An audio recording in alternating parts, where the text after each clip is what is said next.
Most people think hard work creates wealth. But if that were true, millions of exhausted people would already be rich. Construction workers break their bodies for decades. Nurses work overnight shifts. Parents work 2 jobs just to survive. Yet many of them still struggle financially. Not because they're lazy, but because effort alone was never the system. Society teaches people to work harder. Earlier mornings, longer hours, more sacrifice. But almost nobody explains how wealth actually works. And that silence changes entire lives. Marcus believed hard work would save him.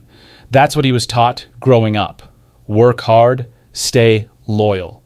So he did exactly that. Never late, never complained, always available.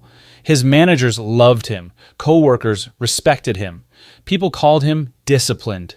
But every year, his exhaustion increased faster than his bank account. And deep down, he started noticing it.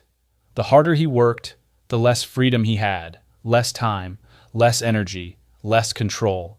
He thought success would eventually feel peaceful. Instead, it felt heavier because hard work creates income. But systems create wealth, and most people never learn the difference. Income depends on your labor. Wealth depends on ownership. That changes everything. If your income stops the moment you stop working, you don't own freedom yet. You own a job, and jobs can disappear. Energy can disappear. Health can disappear. But ownership behaves differently. Assets continue producing even while the owner sleeps. That's why society praises workers, but rewards owners. Quietly. Consistently.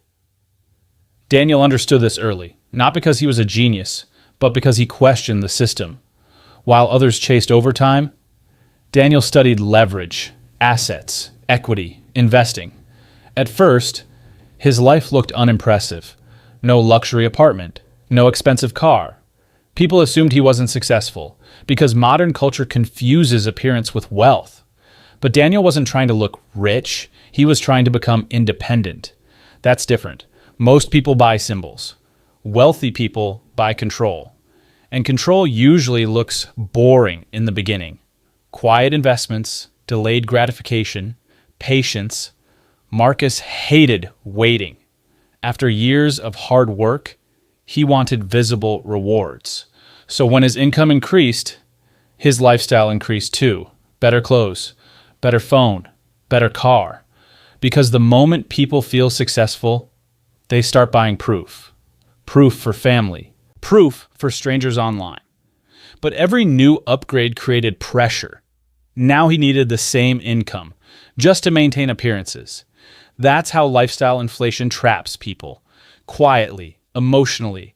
The paycheck grows, but freedom doesn't. Marcus looked richer than ever, but internally, he felt more dependent than before.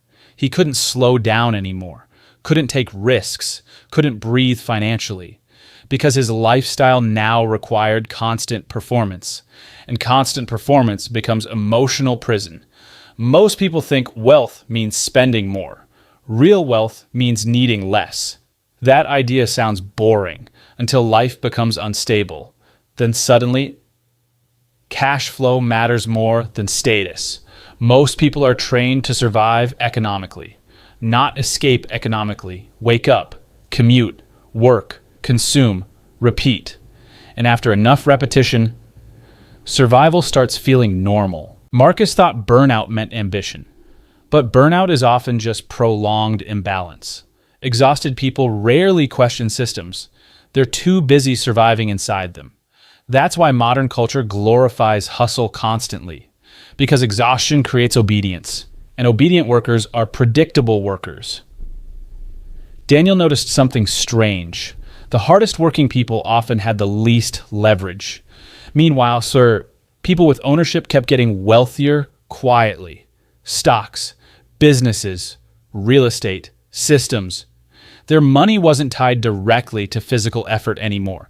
That changes the entire game. Marcus still believed more effort would eventually solve everything.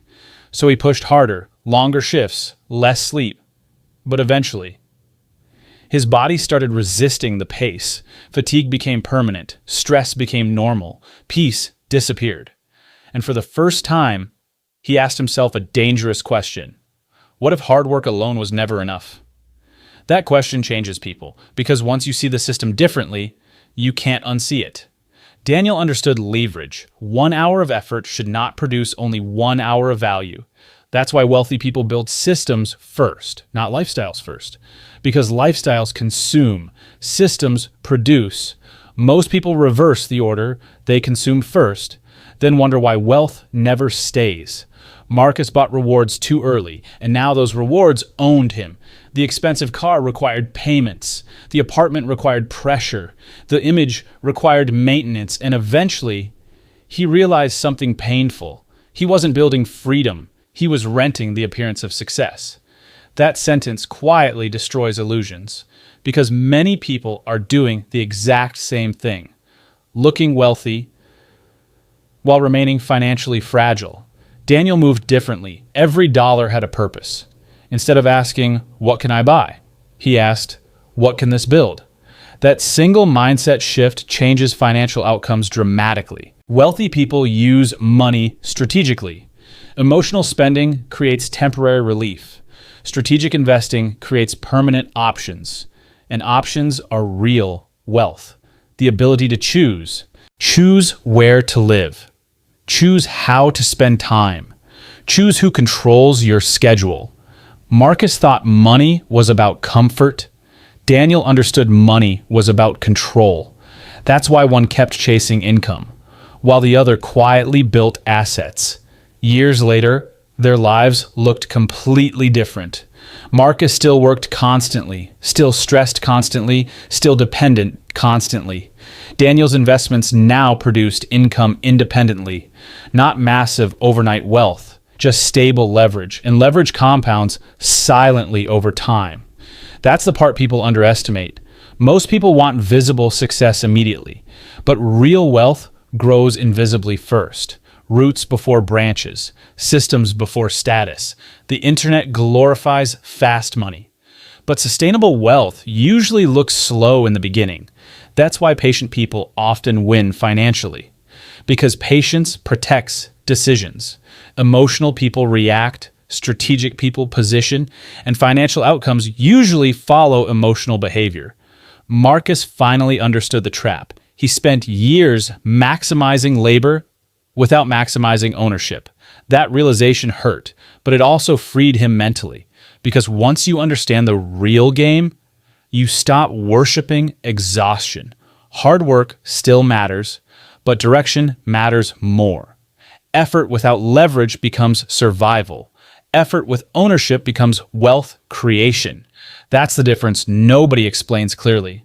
Society celebrates visible grind, but wealth is often built quietly. Slow investments, repeated discipline, emotional restraint, the ability to delay unnecessary rewards. That's a financial superpower, because every emotional purchase has a hidden future cost, and every strategic investment has a hidden future reward. Most people spend money trying to feel successful. Wealthy people build systems so success becomes sustainable. That's why two equally hardworking people can end up in completely different realities. One sells time forever, the other slowly buys freedom back. And eventually, the gap becomes enormous. The biggest lie about wealth is that effort alone determines outcomes. Because eventually, the goal is not to work harder forever. The goal is to build a life that no longer depends entirely on your labor.